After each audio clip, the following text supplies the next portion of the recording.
पाहू शकता खूप छान बनलेला आहे बदामाचा शिरा. वेगळ्या पद्धतीने बनवलेला आहे. नमस्कार, अन्नपूर्णा रेखा या माझ्या चॅनलमध्ये आपलं सर्वांचं खूप खूप स्वागत आहे. आज आपण बनवतोय बदामाचा शिरा वेगळ्या पद्धतीने. मी हे 10-12 बदाम ओव्हरनाईट भिजत ठेवलेले होते दुधामध्ये, रात्रीच भिजत ठेवलेले. सकाळी काढून घ्यायचे आपल्याला आणि त्याचे साल काढून घ्यायचे आहेत बदामाचे सगळे.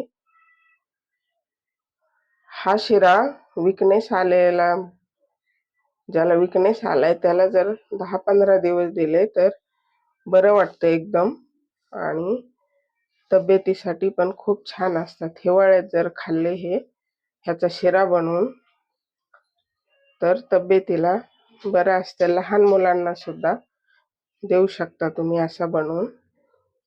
रवा टाकता किंवा बिना रव्याचा सुद्धा बनवू शकता. हे झालेले आहेत बदामाचे साल काढून. आता मिक्सरच्या भांड्यात बारीक करून घ्यायचं आहे. त्यामध्ये अख्खी विलायची टाकलेली आहे, पावडर नव्हती माझ्याकडे म्हणून. ह्याची पेस्ट बनवून घ्यायची.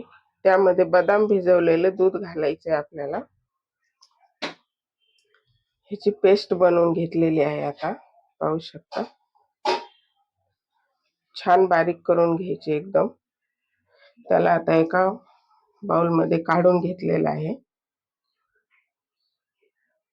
तूप आणि रवा घालायचा आहे. ही अर्धी वाटी तूप घातलेलं आहे. पेस्ट आहे त्याच्या अर्ध तूप घालायचं आहे आपल्याला. त्यामध्ये 2 चमचे रवा घेतलेला आहे मी.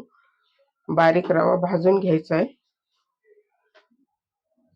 गोल्डन कलर येईपर्यंत भाजायचं, जास्त ब्राऊन करायचं नाही.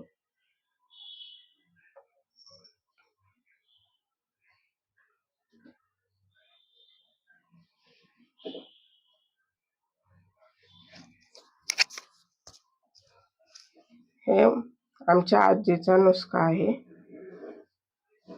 त्यामध्ये आता अर्धी वाटी दूध घातलेलं आहे मी.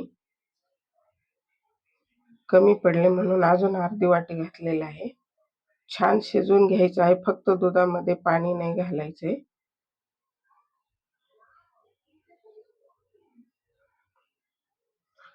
ज्यांना शुगर आहे त्यांनी सुद्धा खाल्ले तरी चालते. फक्त थोडीशी साखर घालायची.